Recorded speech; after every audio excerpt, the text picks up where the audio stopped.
तपोवनातल्या वृक्षतोडी विरोधात आमदार रोहित पवार सुद्धा मैदानात उतरलेत। सत्ताधाऱ्यांना केवळ प्रॉफिटची भाषा कळते अशी टीका रोहित पवारांनी केली आहे। सत्ताधाऱ्यांना तपोवनाचं महत्त्व काय कळणार?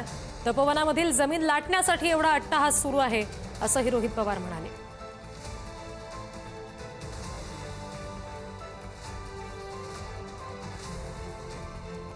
या संदर्भातली रोहित पवारांची एक पोस्ट आपण बघूया। भ्रष्टाचार हीच भक्ती आणि सत्ता हीच श्रद्धा असणाऱ्या सत्ताधाऱ्यांना तपोवनाचं महत्त्व काय कळणार? सत्ताधाऱ्यांना विशेषतः नाशिकच्या कारभाऱ्यांना केवळ आणि केवळ प्रॉफिटची भाषा कळते।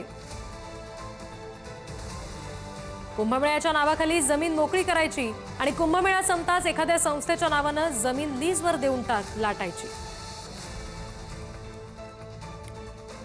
हाच सत्ताधाऱ्यांचा खरा डाव असून तपोवनाची जमीन लाटण्यासाठीच एवढा अट्टाहास सुरू आहे।